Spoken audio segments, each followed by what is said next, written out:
ऐसा हम क्या करें कि हमारा HCS एग्ज़ाम फर्स्ट टाइम में क्लियर हो जाए, या ऐसी हमने कौन सी गलतियां की हैं कि हमारा HCS एग्ज़ाम 2 या 3 बार से या 1-2 बार से सिलेक्शन हमारा नहीं हो पा रहा है, उसमें हमारा प्रीलिम्स भी क्लियर नहीं हो रहा है।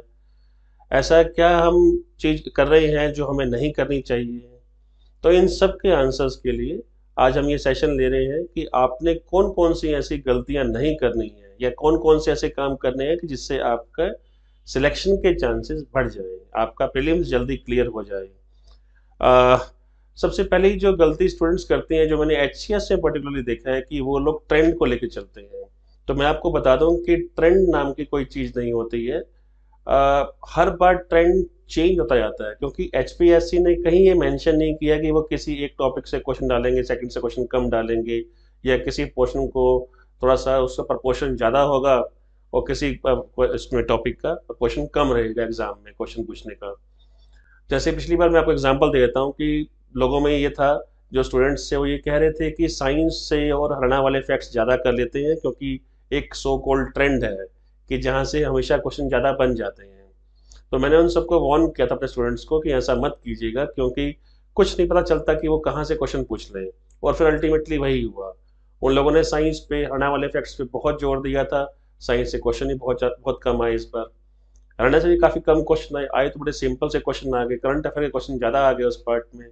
तो ऐसा कोई ट्रेंड नहीं बनता है, हर बार ट्रेंड चेंज होता जाता है। तो मेरी आपसे यही एक रिक्वेस्ट रहेगी कि आप सारे के सारे टॉपिक, चाहे हिस्ट्री है, geography, polity, economy, science, current affair, सब पे इक्वल स्ट्रेस दीजिए, सबको इक्वल इंपॉर्टेंस दीजिए, क्योंकि हमें नहीं पता कौन से क्वेश्चन कहाँ से आएंगे।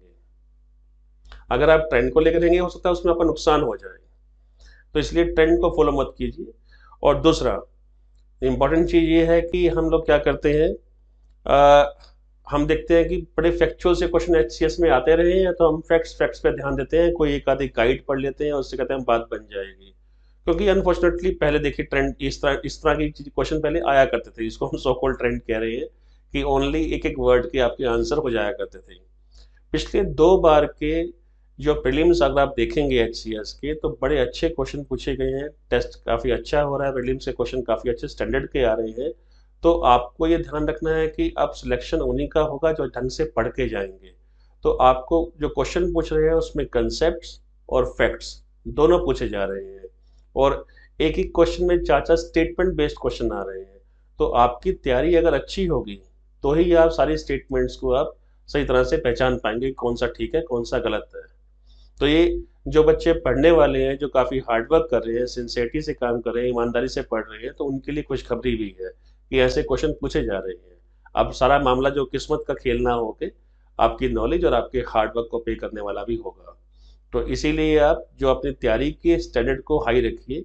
एक आधी गाइड पढ़ने से अब कुछ नहीं होगा, अब आपको ढंग की चीज़ें सही तरीके से पढ़नी पड़ेंगी, ढंग की बुक्स सही ढंग से पढ़नी पड़ेंगी। तीसरा एक जो है, हमने अभी नोट किया है कि जो करंट अफेयर्स का सेक्शन है, करंट अफेयर्स के जो क्वेश्चंस हैं आजकल, उनका परसेंटेज थोड़ा ज़्यादा हो गया है और काफ़ी अच्छे क्वेश्चन पूछे जा रहे हैं। तो इसलिए आपने करंट अफेयर्स पे पूरा फोकस रखना है। पहले ये था कि करंट अफेयर क्वेश्चन कम आते थे, आजकल अच्छे क्वेश्चन भी आ रहे हैं और ज़्यादा भी आ रहे हैं। तो करंट अफेयर्स को आप इग्नोर मत कीजिएगा। वो आप उसको 2-3 अखबार पढ़ के या कोई मैगजीन पढ़ के करंट अफेयर्स की उस तरीके से आप कवर कर सकते हैं। उस पे आप पूरे अटेंशन दीजिए। फिर है कि आपने जो है बहुत ज़्यादा मटेरियल नहीं पढ़ना है। जो मैक्सिमम लोग गलती करते हैं, वो इतना मटेरियल पढ़ लेते हैं कि उसको समेट ही नहीं पाते एंड में। उससे आपको टेंशन हो जाती है बाद में। तो उतना ही पढ़िएगा जितना पेपर में आपको काम आए, क्योंकि एक लेवल के बाद आपने ये दिमाग में डालना है कि इसके आगे मैं नहीं पढ़ सकता, मेरी लिमिट से बाहर की चीज़ है। अगर इसके बाहर से क्वेश्चन आएगा उसको मैं छोड़ दूंगा। मैं ये सिखाता हूँ कि आप कम पढ़िए, ज़्यादा प्रैक्टिस कीजिए। कम पढ़िए, ज़्यादा रिवाइज कीजिए। एक बुक को आप 20 बार पढ़िए बजाय 20 बुक्स को एक बार पढ़ने के। ठीक है। कम पढ़िए, ज़्यादा आप उसके टेस्ट दीजिए, मॉक टेस्ट दीजिए। आप नेक्स्ट पॉइंट ही यही है कि आपकी रिवीजन जो है, उसकी इवेल्युएशन, जो आपकी स्टडी है या रिवीजन है, जो उसकी इवेल्युएशन होगी, वो कि आप कितने पानी में हैं, कितना आपने पढ़ाई की है, कहाँ आप स्टैंड करते हैं। तो उसका एक ही तरीका है कि आप उन्हीं कंडीशंस में बैठ के मॉक टेस्ट दें, उसी टाइम पीरियड में ही जिसमें असली में रियल में HCS एग्जाम होता है, उसी में आप मॉक टेस्ट दें। और मॉक टेस्ट आपके काफ़ी अच्छे स्टैंडर्ड वाले होने चाहिए। ठीक है। तो फिर आप देखिए कि आपसे कहाँ कहाँ गलती हो रही है।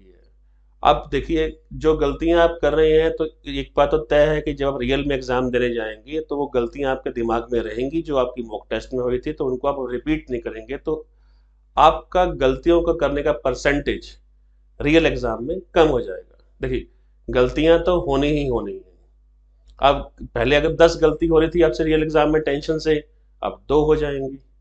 कोई ये नहीं बोल सकता उससे गलती नहीं हुई है, कोई ना गलती होगी, हमने उनके गलतियों के परसेंटेज को डाउन करना है। तो ये बात अपने दिमाग में रखनी है कि आपने ज़्यादा से ज़्यादा मॉक टेस्ट देने हैं। इसीलिए हमने क्या किया है कि आपकी जो तैयारी है रोज उस इवेल्युएट होती जाए। हम स्मॉल स्मॉल टेस्ट जो है रोज अपनी वेबसाइट पे डाल रहे हैं, आप उनको डाउनलोड करके उन टेस्ट को कर सॉल्व करके अपने आप को इवेल्युएट कर सकते हैं। हमारी वेबसाइट पे ऑलमोस्ट डेली टेस्ट जो है अपलोड हो रहे हैं। हमारी वेबसाइट है anilnarula.iasstudy.com, उसे आप फ्री ऑफ कॉस्ट डाउनलोड कर सकते हैं, राइट। अब इसके अलावा आपने सी सेट पे भी इक्वल ध्यान देना है। मैंने देखा है कई बच्चों का मैथ थोड़ा सा वीक होता है, तो वो लोग क्या करते हैं, मैथ पे बहुत ज़्यादा फोकस करना शुरू कर देते हैं।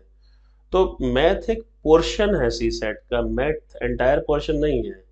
तो जो बाकी एरियाज हैं वो मैथ, जो जिसमें मैथ जो ऐसे इंग्लिश है, कॉम्प्रिहेंशन है, हिंदी क्वेश्चन भी कुछ आते हैं, कुछ क्वेश्चन सिंपल से रीजनिंग वाले क्वेश्चन भी आते हैं, तो उनको आप ढंग से तैयार कर लीजिए। पहले उन्हीं को आप अटेम्प्ट कीजिएगा, कहीं ये ना हो कि मैथ के चक्कर में आपके बाकी क्वेश्चन रह ही जाए।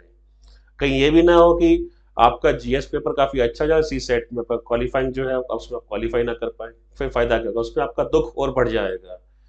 सी set only practice based paper है, इसलिए सी सेट के पेपर की प्रैक्टिस रोज करते रहिए। और जिनका मैथ वीक है उनका मैथ एक महीने में बहुत कमाल का नहीं होने वाला है, इसलिए बहुत ज़्यादा अटेंशन मैथ को मत दीजिएगा। बाकी पोर्शन पे अटेंशन देंगे तो आप ये क्वालिफाई कर जाएंगे, क्योंकि सी सेट के मार्क्स तो ऐड होते नहीं है, राइट। तो इन चीज़ों का अगर आप ख्याल रखेंगे तो आपके सिलेक्शन का परसेंटेज जो है वो बढ़ जाएगा।